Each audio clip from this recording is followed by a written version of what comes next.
Well, welcome back to the Fire Podcast. My name is Chris Brunette. I'm Chief of Fire and Life Safety here with the Colorado Division of Fire Prevention and Control, and I am honored to have join me today Chief Steve Pischke. He is the Assistant Chief and Fire Marshal of Lyons Fire, as well as Chairperson for MAFIT. Welcome, and thanks for being here today, Steve. Thanks, Chief. It's a pleasure. Yeah, it's nice to have you here. Today we're going to be talking a little bit about fire origin and cause investigations, and specifically I wanted to get some background from you on the multi-agency fire investigation team that's in Boulder and the surrounding area. But before we get into that, can you just give our listeners a little bit about, little information about yourself and how you got started in this profession? I can do that, and thank you, sir, for asking me to be part of this program. It's always a pleasure to try and impart information that hopefully will benefit some of our fellow firefighters, fire service people out in the community. I actually got started as a volunteer in Wheat Ridge back in early 70s, 1972. So Wow. I know I'm dating myself, but and it was during my time as a volunteer that I got interested in fire investigation side of things. Yeah. As a volunteer, Wheat Ridge was a pretty busy department, and we saw some very interesting fires. I bet. We were in that time period where Coors was going through unionization. Okay. And so one of the fires that we happened to go to involved the business of Coors having a business in Wheat Ridge, and the union not liking it, and one thing led to another, and of course the business had a big fire. And that's kind of where, at roughly 32nd and Youngfield, I started my investigation career, if you will. Wow. Yeah, again, interesting, but suffice it to say, I really didn't get involved in investigations until after I went career, which was in late 1980 with Littleton Fire. Okay. After my first year of probation with Littleton Fire, I went back and volunteered for Wheat Ridge. And before I retired in 1987 or left the department to take another job, I was their fire marshal and lead investigator. And again, Wheat Ridge saw some very interesting calls, and they were the department that really helped me get a lot of the background information. At that point in time, early 70s and then into the 80s, I went through the entire fire prevention series at the National Fire Academy, which equated to over 160 hours of classroom at the academy. And part of that prevention series was fire investigations.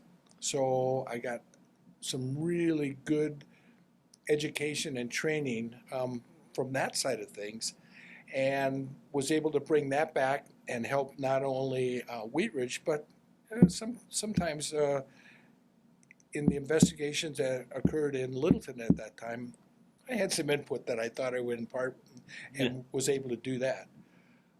When I took the position of fire chief in Silverthorne in late 1987, I was their investigator. Wow.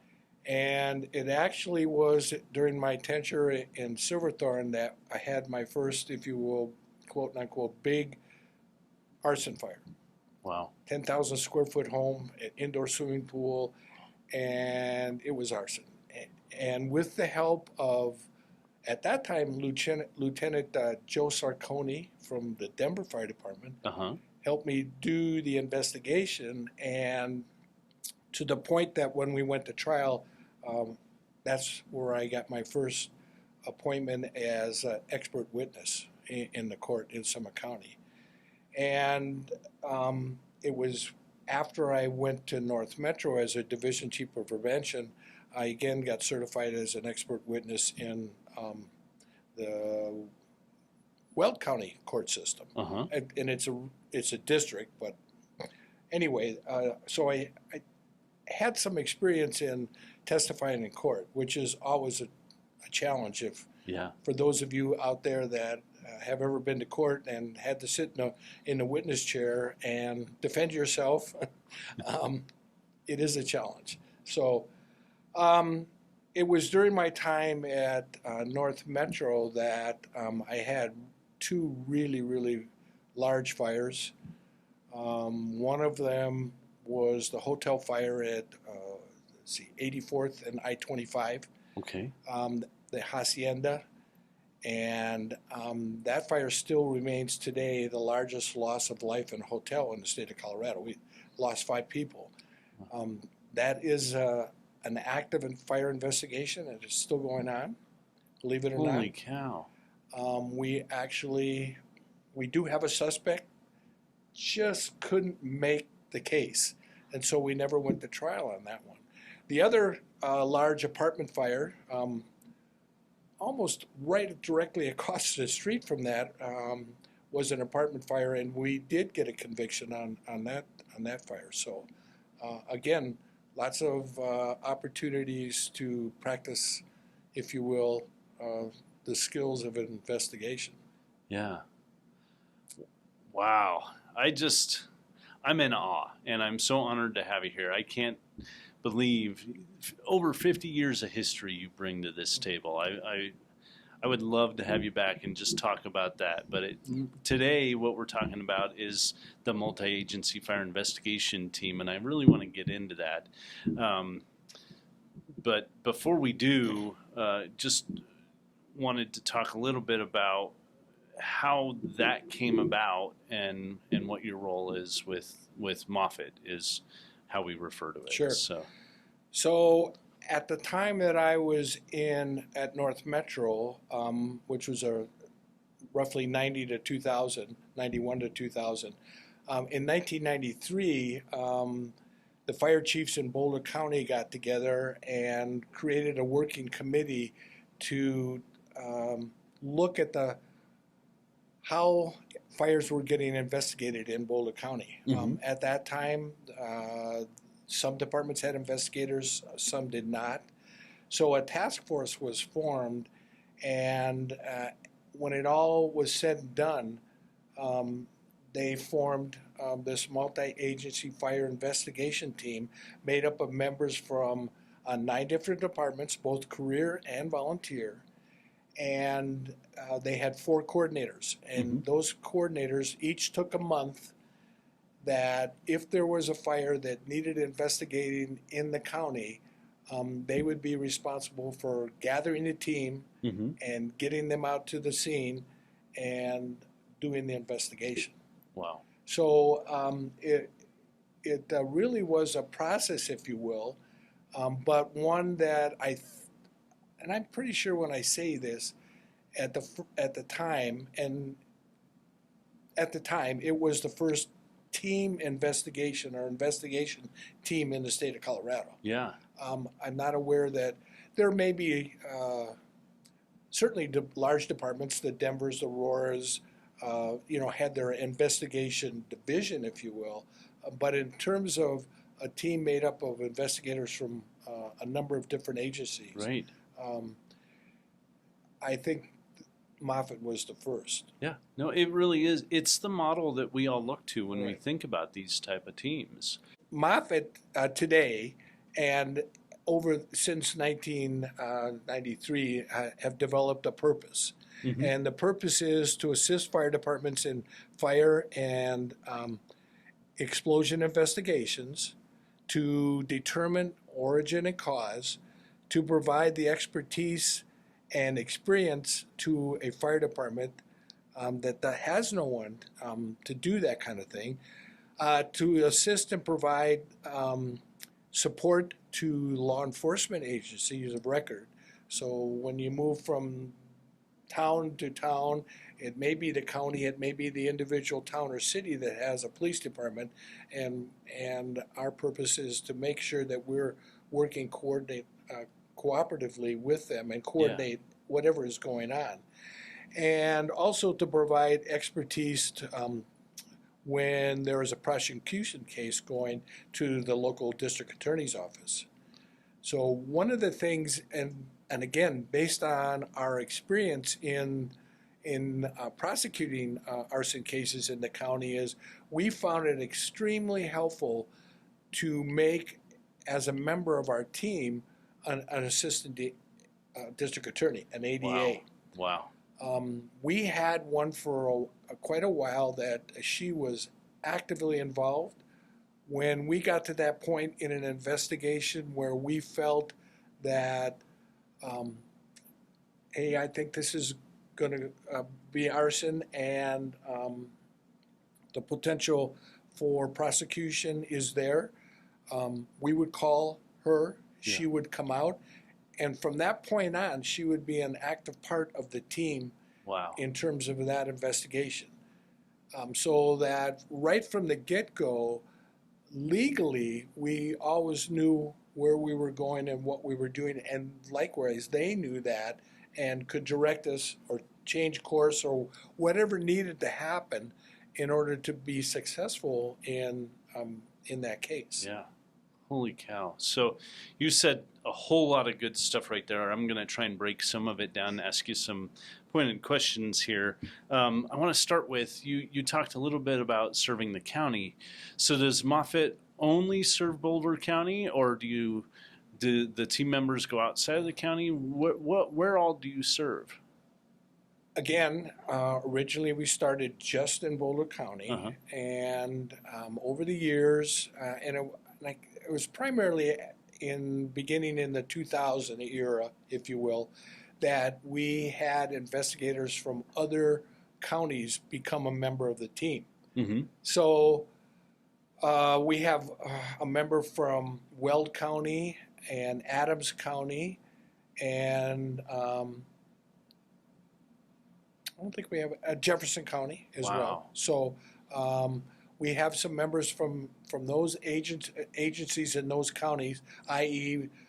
Thornton, and North Metro, and there was another department, Frederick Firestone. I had some folks on the team for a while. Wow. So yes, we went outside, and our agreement with them was that if they needed assistance in their jurisdiction, that we would provide the same type of service that we do to departments in Boulder County. So we would go out and help them as well, even though it was not in Boulder County. Wow. Wow.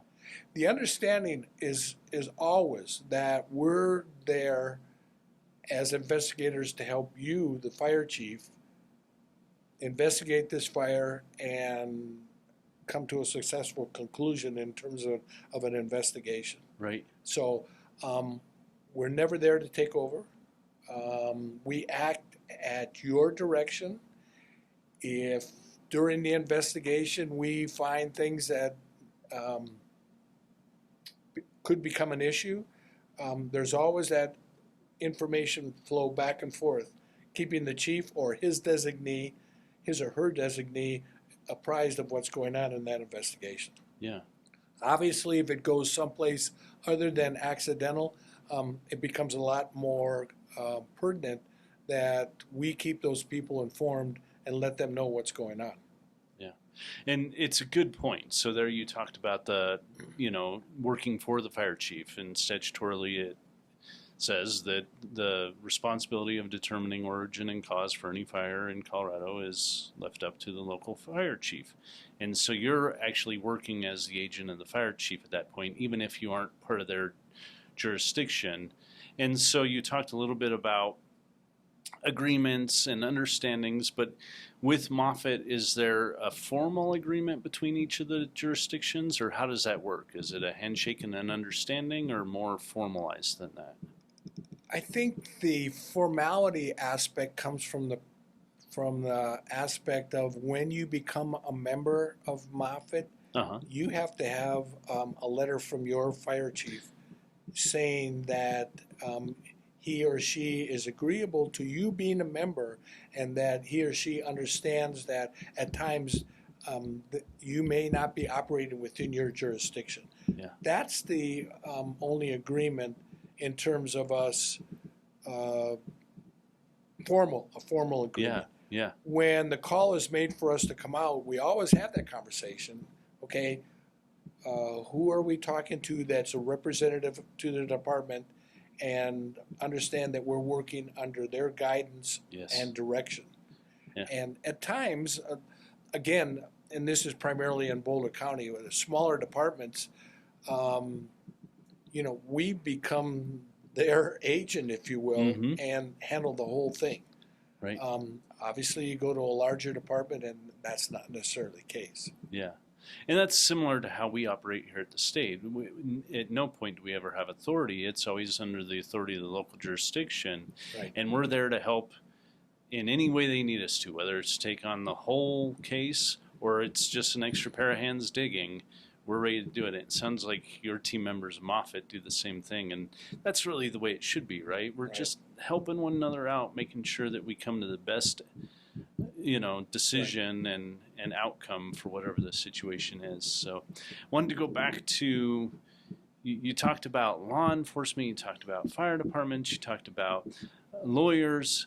So it sounds like MAFIT is more than just fire investigators. It sounds like there's a whole lot of people collaborating and working together here. So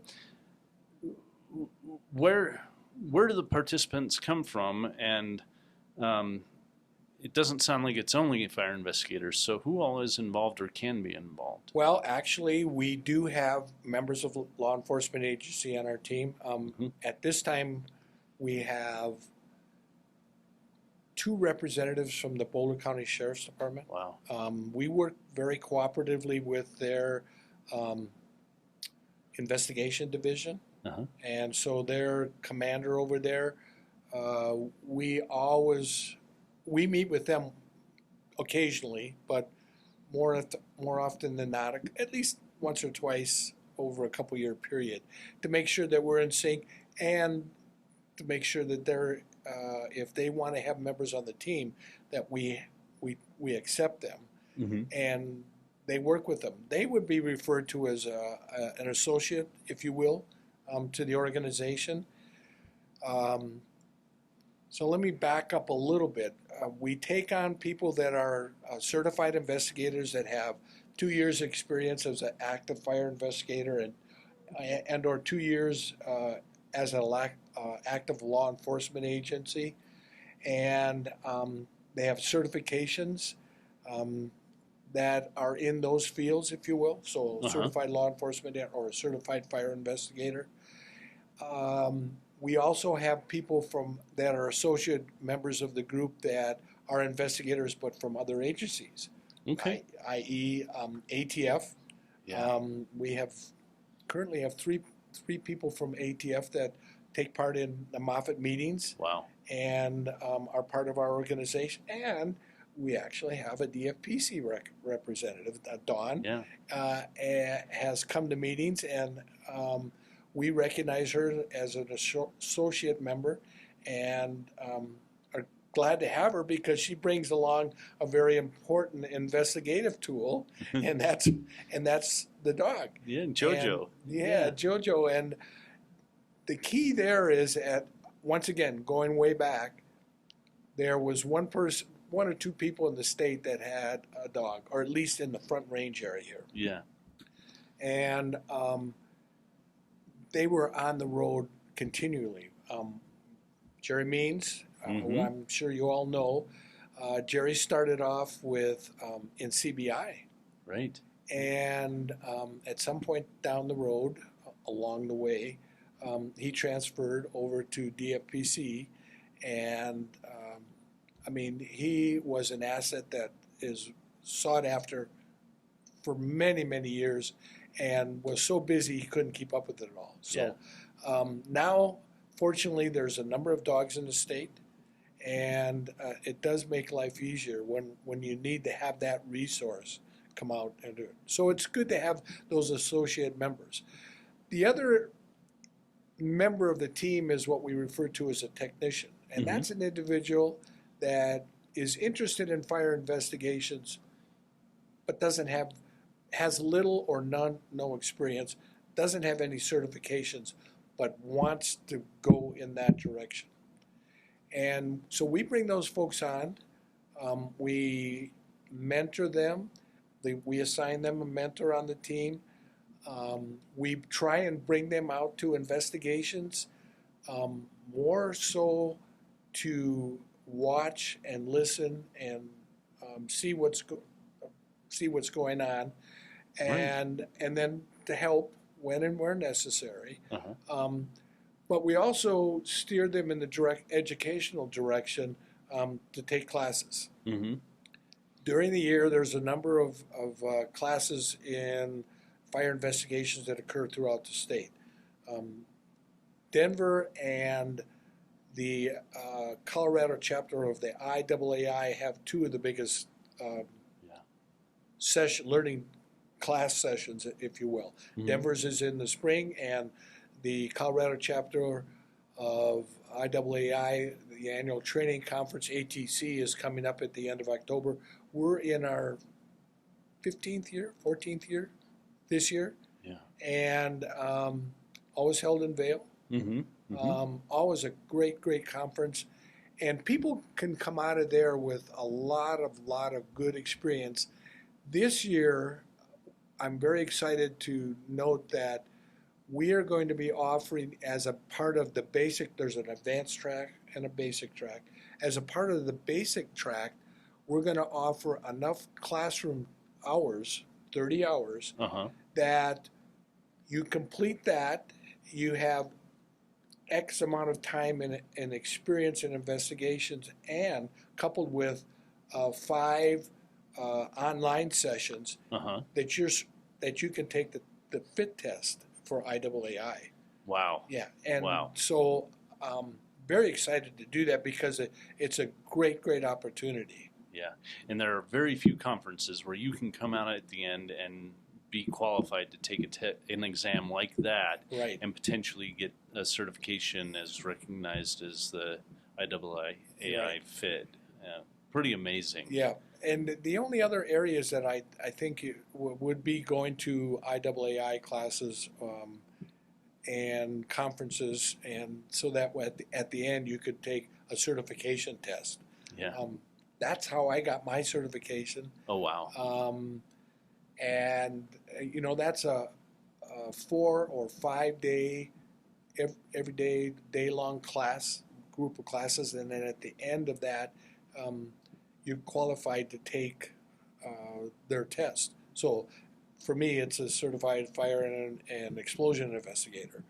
And so yes, that those opportunities are out there, but they're few and far in between. Right. And you got to travel. Yeah. I mean, not in the state, out of state. And with this, you just traveled to beautiful Vail. Tough to beat, huh? Yeah, right. So that's amazing. And this team, every time I hear about MAFIT, it just impresses me. It's got a lot of history. It's robust, super supportive of one another. So for our listeners who haven't used MAFIT in the past but would like to, how would they go about getting a hold of you and getting some help on one of their investigations? Best way to get hold of me is send me an email, and it's pretty easy, spischke@lyonsfire.org. You better spell Pischke, because... So it's SPISCHKE @lyonsfire.org. And I'm more than happy to come out and talk with any group that's interested. Actually had the opportunity to do that last year. I know there's a group of departments in Jefferson County that are going down that road. They would like to form a similar type team. And we have no qualms about sharing any of the information we have. I think, as you and I have discussed, we have a ton of information and a ton of paperwork that is associated with it that we're more than happy to share with other departments. Yeah, and to that point, I recently saw a call-out matrix that you have developed with MAFIT that kind of walks departments through whether or not an investigator is needed. Can you kind of walk the listeners through what that looks like? And yes. So how that was developed? Another senior investigator and myself, John Bone, who is one of our investigators at Lyons Fire, put this together for when we were both at Mountain View Fire. We put this together to take out to the shifts and the stations to say, when you have a fire, here's how you determine whether or not you're going to need an investigator. And you go down the road, if you will, and if there's a fire and you find this, then you go down this side. If there's a fire and you don't find any of this, you go down this side. And it really is very simple to follow, and it really does give us give the individual station captain or lieutenant the opportunity to say, I better call our investigator out, right? Yeah. Yeah. Internally at Mountain View, we had investigators, but we were also members of MAFIT. Today, Mountain View has, they have 3 investigators. All 3 of those are a member of MAFIT. And so they help us in the county as well as outside, but also are there for their internal use as well. Yeah, no, it's brilliant because, especially during that time of a fire, you've got a lot of decisions to make if you're in charge of suppressing that fire. And so the last thing you need to do is really worry about whether or not you need an investigator. And what you've put together just lays it out perfectly so that you can figure out, yeah, I do need an investigator, and this is how I get them. So thank you for sharing that. It's probably a good opportunity to just pause and talk about it. It's no secret that the legislature chose to build out DFPC's fire investigations team this year. And during that build out, of course, they're going to build out our ability to go out and help other agencies, just like you at MAFIT are doing. But one thing they did with that legislation is they provided an opportunity for the state to help out organization like MAFIT. They built in there the opportunity to reimburse local jurisdictions who are helping other local jurisdictions. Mm-hmm. And that's something we're excited about. And we're trying to get the groundwork laid for that at this point so that we can start looking at how we can reimburse local jurisdictions. But really, it really was put in place with something like MAFIT in mind, where not every jurisdiction has the expertise or the ability or the manpower to conduct these investigations. It takes people with good education and a good understanding of fire to be able to do it. And so gathering a team like MAFIT that has that expertise, has the experience, has the manpower to help out other jurisdictions is a huge benefit to those areas. But when you think about, you're taking professionals from one department or agency and they're leaving their jurisdiction to go somewhere else, well, that's costing that agency money. And so the point of this, the legislators had some good forethought to say, well, let's reimburse that agency so that it's no cost to them. That's something the state should take on. And so, again, we're just laying the groundwork. We're going to need help figuring out what that looks like. So I'm going to use this opportunity as kind of a call to action for anybody who's interested. If you're interested in helping us with that, we want to hear from everybody out there to lay this out in a way that is going to be beneficial to everybody who might utilize it. So be on the lookout for that. We will do a stakeholder process where we do some outreach and hear from you all so that we understand how it's best going to benefit you. So with that, I'm going to digress, but I just felt like it was a good opportunity to state that. So getting back to MAFIT and fire investigations, for anybody looking to become a fire investigator, again, we talked about the wonderful history you have in Colorado in particular, but in the fire service in general. I'm just going to take advantage of you sitting here in front of me and ask, do you have any sage advice you would give to somebody who's looking to become an investigator, and where would you have them start if they wanted to do that? Well, first of all, it is a part of the profession that takes some interest. It's not a sideline. I will tell you that. That's how it started out for me. I said, oh yeah, I'm going to go over with the investigators and see what they're doing. What are they looking at, and why are they doing that? And so there has to be an interesting an interest on the individual's part to say, yeah, I'd like to know more about how this fire started, and what tells you where it started and how it started, origin, cause, right?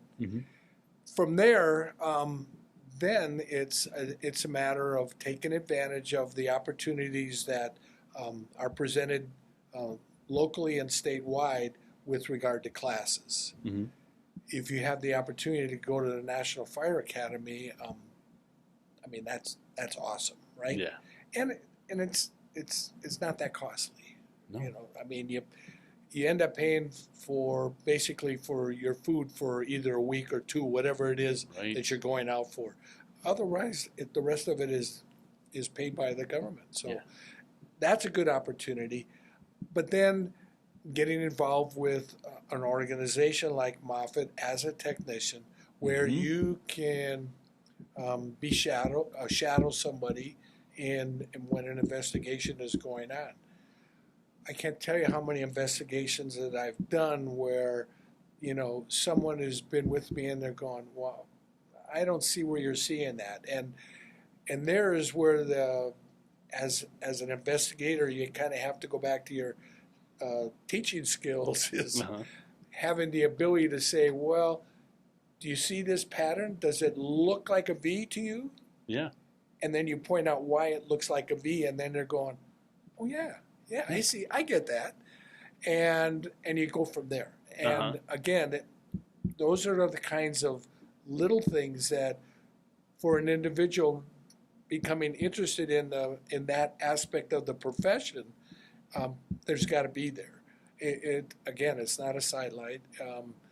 So many departments out there, and again, I know you know this, and why the legislature did what they did, which was a great thing, is giving those departments that don't have the expertise the ability to call in somebody that does, and then maybe some of their members of the department that has the fire is hosting the group. They'll get some additional interest, and maybe start going down that track. It can be. It's not a short one. No. I mean, it took me a number of years to get that certification. Yeah.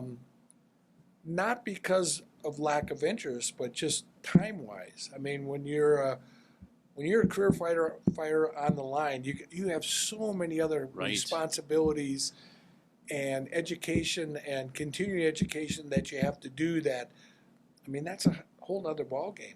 Right. For me, I was very fortunate to have the Wheat Ridge side, which was the volunteer side. On my days off, I could work and get that education and training from them, which was really helpful. Yeah. I mean, there were times when I was a volunteer for Wheat Ridge and working at Littleton that, I mean, one year I was running over 1,000 calls a year. Holy cow. Between the two departments. I mean, that's how busy Wheat Ridge was in addition to a large department like Littleton. Wow. So, yeah. So having the opportunity to get involved with other investigators and learning from them, and then going to classes, getting specific education, going to conferences like the ATC or the Denver Fires Conference. And during the year, the Colorado chapter of IAAI does put on individual classes specific to a particular subject, whether it's evidence collection, car fires or vehicle fires, things like that. So they're out there periodically. And again, I think we're pretty well advertised, if you will, those kinds of classes that are out there. Yeah. So what I'm hearing is make sure it's something you really want to do. Yeah. Understand that you're in it for the long haul, because doesn't happen overnight. Right. Find a mentor, volunteer with your fire department and as a technician for a team like MAFIT, and seek out education either at the CIAAI conference or at the NFA, National Fire Academy, where great free education, but also the IAAI offers a lot of classes online. So Yes. thank you for that. That's tremendous amount of information, very good information for our listeners. I know there's a lot of people who would like to pursue this and some just don't know where to start. So you kicked them off that way. So thanks. Before we close out, is there anything else that you can think of that you wanted to share in regards to MAFIT or fire origin and cause investigations in general? Well, I'd like to go back, if you will, to your pitch, regarding where DFPC is going with their investigators and maybe how MAFIT can be of some assistance in that. If I'm correct, I think you have 4 divisions in the state, Mm-hmm. and you're going to have 2 investigators in each division, Yes, sir. plus an oversight person. Uh-huh. Mm-hmm. And so let's just say that they're coming up and they're going to do a fire in the northwestern quadrant, Uh-huh. and they need assistance. MAFIT is a group that you can draw from, if you will. Absolutely. You and I talked before we began this podcast, the fact that one of the things that MAFIT is looking at strengthening is sending, when we send an investigator to do a fire, one person is not the number. Right. 2 or more, again, depending on the fire. If you're fire captain or lieutenant officer or the chief of the department calls you and said, yeah, we had a fire on the stove and we just want somebody to look at it, that might be appropriate. As long as the investigator gets out there and starts taking a look at things there and going, well, this didn't start on the stove and I'm going to need some help. Yeah, right. As long as they realize that. So a couple of or more sets of eyes, ears, and nose on a fire investigation, I think, is very, very important. Again, if that incident, if you will, if that fire becomes criminal in nature, having additional resources to help support you in your origin and cause, Yes. and making sure that you're following the scientific method, which is so huge if you go to court, Yes. is very, very important. I can't tell you how beat up you can get if sitting on the stand, and understand that the legal defense people are out there not to tell you that you did your investigation wrong, but it's to beat you up as an individual and how you know what you were doing. Right. And that's the sad part about it. But that's the way they do it. So more important is to have a number of investigators, not on every fire. Understand that. Right. One of the big investigation things that are going right now is the wildland side. Mm-hmm. Mm-hmm. And you might be able to get by with 1 or 2 investigators, depending on the size of the fire. But you look at something like, look at the 4 Mile Canyon fire and how that investigation went, and then the Calwood fire, which again, they never determined they had an area of origin, but never determined the cause. Yeah. And then the fire, name escapes me, that occurred in December of 2021, 22. The Marshal fire? Marshal fire. Okay. Gosh, Yes. look how long that investigation took. Yeah. Right. Yeah. And look how many eyes and ears and noses were involved in that. Right. So again, size and what exactly was on fire are going to determine that, what you need. Right, absolutely. And you're right. That's where it's going to be mutually beneficial and we can help each other out. If MAFIT needs some additional help, we can offer that. If we need some additional help, we can call on MAFIT. And that's our hope, is that through this new program, we're able to develop other teams like MAFIT throughout the state. So it's not just one jurisdiction trying to figure it out. They've got teams of people to look to, not just from the state, but from surrounding agencies. And to your point, we are trying to partner very closely with our federal agencies too. The ATF as well as the Forest Service and BLM, so that we can start to build these cadres of professionals who, from local, state, and federal levels, to be able to come together and really accomplish something huge in Colorado that I don't think we've been able to on that scale before. You've certainly done it in Boulder County and the surrounding area with MAFIT, and that's why it's the model that we look to, but we want to take that model and take it to the state. So Chief Steve Pischke, thank you so much for being here with me today. I appreciate all that you have to offer for our state, not only in fire, but in everything. You're just such a good person to talk to on any subject, and I appreciate you being here today with me, and I look forward to always talking to you in the future. So, again, thanks, Chief. I welcome the opportunity, and once again, sometimes just a phone call away to ask a question may be something that helps you get going in the right direction. So, again, thank you for the opportunity. Thank you.